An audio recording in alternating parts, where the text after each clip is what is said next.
Okay, soft, gentle focus. This is something I've been thinking a lot about because I've been thinking about how the law of attraction has been operational in my life throughout, even though I wasn't aware. Like gravity.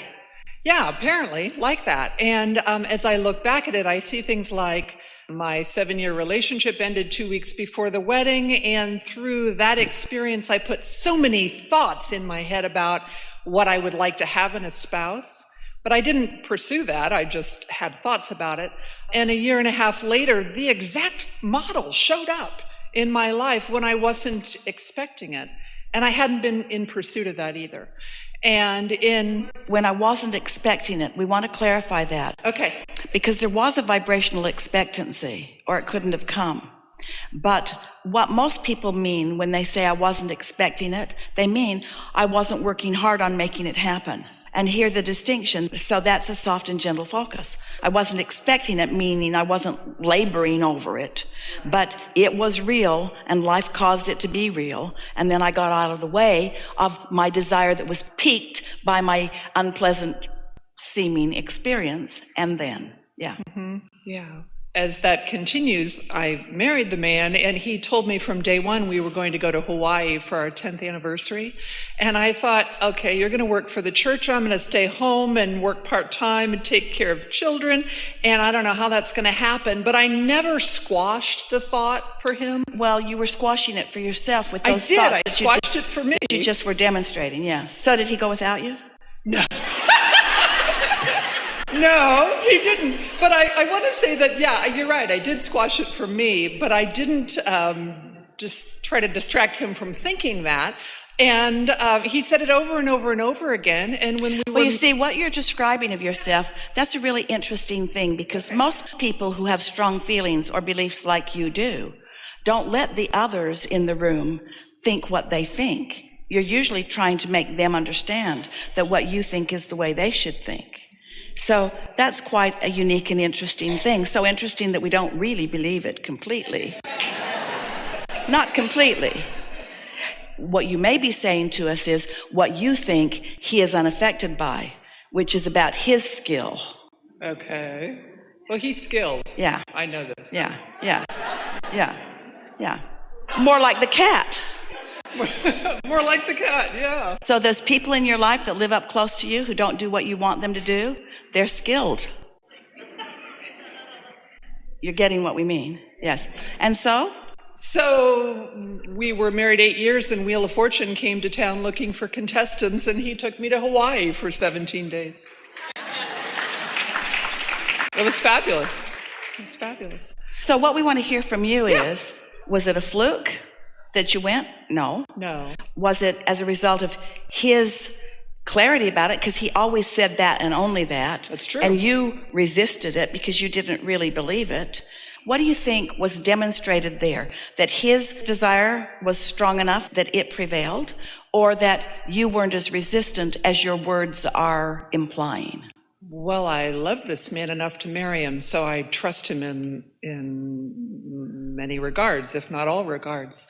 And he was so confident about it that I thought, well, that'd be lovely. I don't see how that's going to happen. But what we're getting at here is that this is really a fine-tuning thing that you're doing here.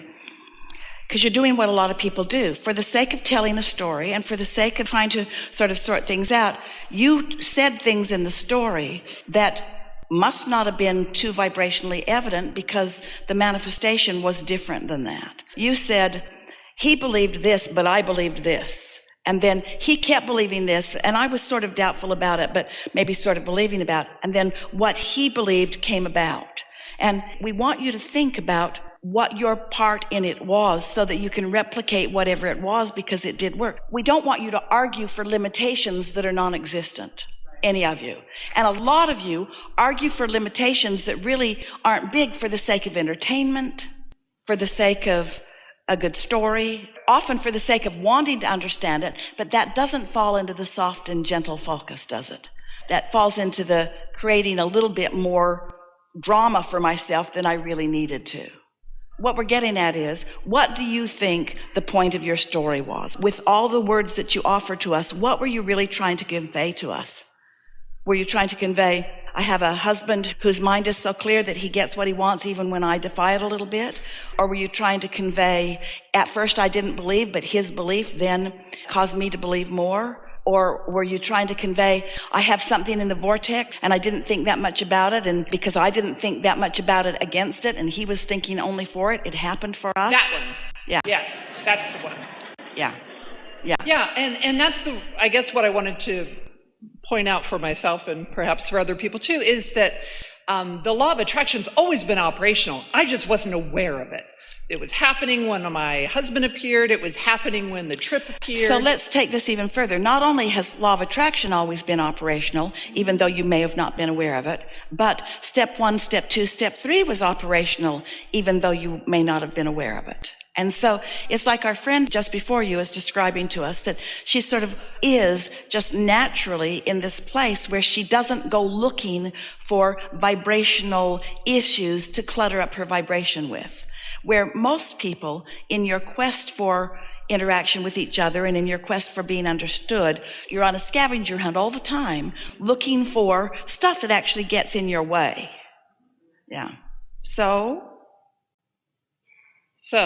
what I am noticing these days, because I have been like aware of your teachings for, I don't know, 5 years, maybe a while, that I'm being intentional about what I would like to see happen in my life. And this is really, for myself, where the soft, gentle focus comes in. Yes. Because that's been the question I've been thinking about. Well, this recently. is the question that's really active in this room today. So when I'm intentional, am I helping myself or am I hindering myself? Because here's the answer to this question. So you get it, that when you ask, it is given, blah, blah, blah, blah, blah.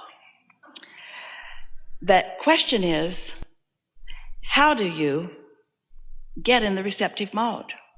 And then another question, equally important, is, how do I know that I'm in the receptive mode of my vortex?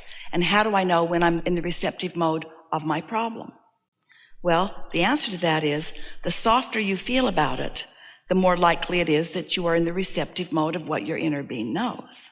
If you feel like you've got to work hard at it, then something is active in your vibration that you feel that you need to overcome. Can you feel that?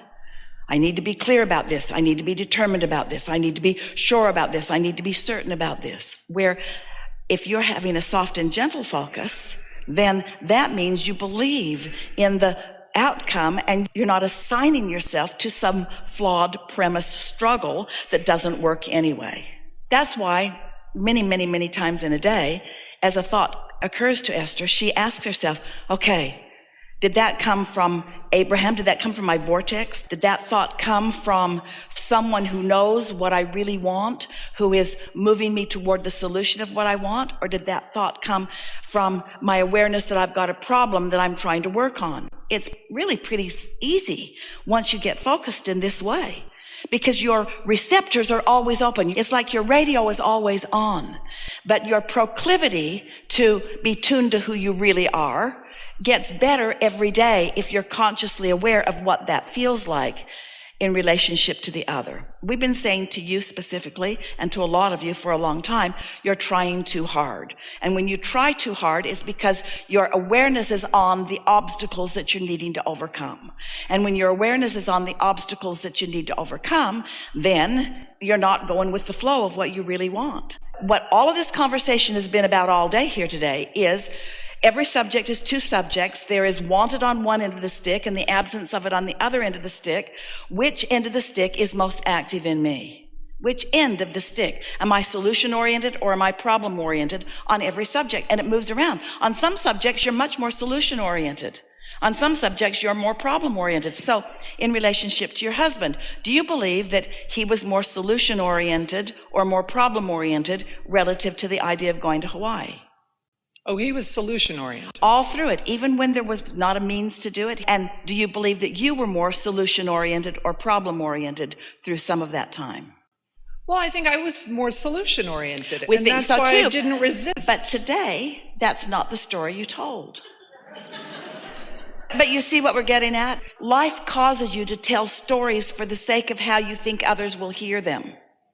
And we want you to always be advocating for the solution-oriented end of the stick, regardless of what anybody else is thinking about it. Sometimes you deliberately do not expose your thriving because you're worried what others will feel about it. If you're around people who aren't thriving and you're exposing your thriving, sometimes you worry that they might misunderstand. Well, of course they're going to misunderstand. And there's nothing that you can do that's going to make them understand unless you reduce yourself to not thriving like they're not thriving. And sometimes you teachers, that's what you do. You're looking for resonance with humanity that surrounds you rather than with your own vortex. There it is.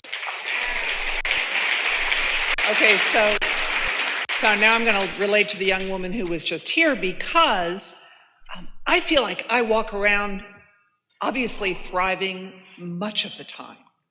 And there is a part of me that thinks, tone it down. Because as I look around, so many people are not.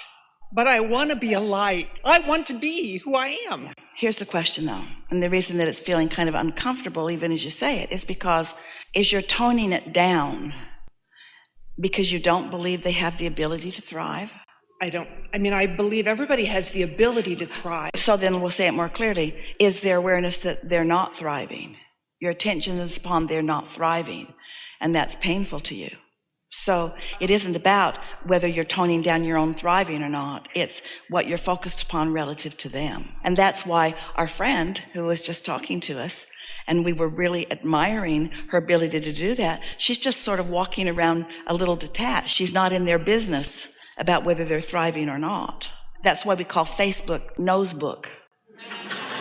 You've got your noses in places that may be helping you and may not be. A little more attention to what's going on with you, a lot more attention to your relationship with your inner being, a lot more attention to how you feel. And we haven't used this word here today, but satisfaction is the key for you because you are a teacher to the very core of your being. We never meet anyone who cares more about being an uplifter. And you've gone at it in a lot of different ways. You've found personal thriving and you've expressed it, only to find that a lot of people don't respond well to somebody who's really thriving when they're not. So you think, well, that didn't work, so maybe I'll show less thriving. So then you show less thriving and that doesn't work because then you're joining them in that vibration. And so the only way that you can be joyful in this world is to be in connection with who you really are. And the only way that you can stay in connection with who you really are is by not giving too much attention to those who are not in connection. It really comes down to you get what you think about. So that's why we began this gathering today by talking about how most people are offering most of their vibration in response to what they are seeing and hearing and smelling and tasting and touching. Your observation of things already manifested dictates way too high of a proportion of your vibration. So if you could just reel that in a little bit. Don't be so interested in these manifestations that really are like the gum that somebody's chewed the flavor out of. Don't pay so much attention to what you want to call reality, which is already manifested, and start focusing upon the reality that is in the process of becoming. And then you'll feel joyful all the time. Like when you're seeing someone that's not thriving, so what? That's old news. That's how they're living in response to how they've been thinking. And it's how they're living in response maybe even to how you've been thinking about how they're thinking. But this is a new day. You're not noticing how they are in terms of manifestation. You're not looking at the thriving that they've accomplished or not accomplished. Instead, you're seeing them, maybe even seeing their problem that you know has created a solution. And you're looking toward their solution. You can be an advocate for a solution for someone that doesn't even know there's a solution. When you get the hang of this, you've heard what we've been saying today, and we know for sure that you know that there's a vibrational reality that we want you to focus toward, don't you?